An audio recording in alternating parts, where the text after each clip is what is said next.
السلام علیکم ورحمۃ اللہ وبرکاتہ۔ الحمد للہ رب العالمین، الصلاۃ والسلام علی سید المرسلین وعلی آلہ واصحابہ اجمعین، اما بعد۔ رب اشرح لی صدری ویسر لی امری واحلل عقدۃ من لسانی یفقہوا قولی۔ رب زدنی علما، رب زدنی علما، رب زدنی علما۔ تعریف اور حمد صرف اور صرف اللہ رب العزت کے لیے ہی لائق اور زیبا ہے، جو ساری کائنات کا ایک و تنہا خالق، مالک، مربی اور منتظم ہے۔ درود و سلام ہو انبیاء اکرام پر، خصوصاً نبی مکرم رحمت للعالمین امام الانبیاء محمد صلی اللہ علیہ وسلم پر، آپ کے اہل بیت پر اور آپ کے اصحاب پر۔ معزز سامعین اکرام، اللہ رب العزت کے فضل و کرم سے آج انشاءاللہ تعالی سورہ کہف شروع ہوگی۔ سورہ کہف مکہ کے اندر نازل ہوئی اور مکہ کے ان حالات میں جو بہت ہی زیادہ سخت حالات تھے۔ مشرکین مکہ، کفار مکہ کی ریشہ دوانیاں، یعنی ان کا ظلم اور ستم اپنے انتہا کو پہنچا ہوا تھا۔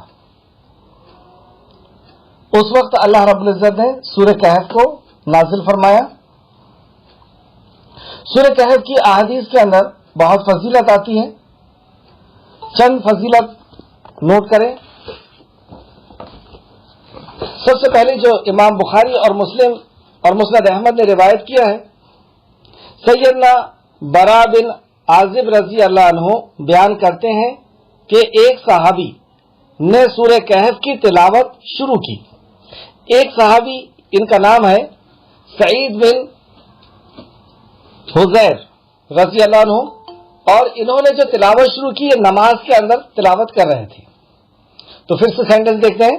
سیدنا برا بن عازب رضی اللہ عنہ بیان کرتے ہیں کہ ایک صحابی کا نام میں نے آپ کو بتایا، سعید بن حذیر رضی اللہ عنہ نے نماز میں سورہ کہف کی تلاوت شروع کی۔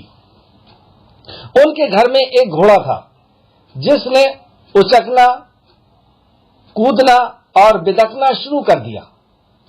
صحابہ رضی اللہ عنہ نے جب سلام پھیرا تو دیکھا کہ سائبان کی طرح، سائبان یعنی امبریلا، ایک گھیرے ہوئے چھاتے کی طرح، سائبان کی طرح بادل کا ایک ٹکڑا ہے جس نے ان پر سایہ کر رکھا ہے، مطلب بادل نے انہیں گھیرا ہوا ہے۔ انہوں نے اس کا ذکر رسول کریم صلی اللہ علیہ وسلم سے کیا تو آپ صلی اللہ علیہ وسلم نے فرمایا، اے فلاں، کاش تو پڑھتا رہتا، یہ تو سکینت ہے جو اللہ کی طرف سے قرآن کی تلاوت پر نازل ہوتی ہے۔ یہ سکینت تھی۔ سکینت یعنی اللہ رب العزت کی طرف سے ایک ایسا اطمینان، سکون، رحمت، برکت، جو بھی آپ اس کو سمجھ لیں کہ اللہ کی طرف سے ایک بہت قیمتی چیز جو اس کے اوپر نازل ہو رہی تھی۔ اس سے امام بخاری نے روایت کیا، بخاری شریف حدیث نمبر 3614، مسلم شریف حدیث نمبر 241795، مسند احمد جلد نمبر 4 صفحہ نمبر 281، حدیث نمبر 18503۔ دوسری حدیث، سیدنا ابو دردہ رضی اللہ عنہ بیان کرتے ہیں کہ رسول کریم صلی اللہ علیہ وسلم نے فرمایا، جس شخص نے سورہ کہف کی ابتدائی 10 آیتیں حفظ کر لی وہ فتنہ دجال سے محفوظ رہے گا۔ مسلم شریف حدیث نمبر 809، مسند احمد جلد نمبر 5 صفحہ نمبر 196، حدیث نمبر 21770۔ اس حدیث پہ غور کرتے ہیں۔ سیدنا ابو دردہ رضی اللہ عنہ بیان کرتے ہیں کہ رسول کریم صلی اللہ علیہ وسلم نے فرمایا، جس شخص نے سورہ کہف کی ابتدائی یعنی شروع کی 10 آیتیں حفظ کر لی۔ حفظ کیوں کرتے ہیں اور حفظ کرنے کا کیا مطلب ہے؟ کل اس کے اوپر تفسیر ہو چکی ہے۔ حفظ اس لیے کرتے ہیں کیونکہ یہ دستور حیات ہے قرآن، اور جب ہم جس حالات میں رہیں گے تو ہمیں قرآن سے رہنمائی، مارگدرشن مل سکے۔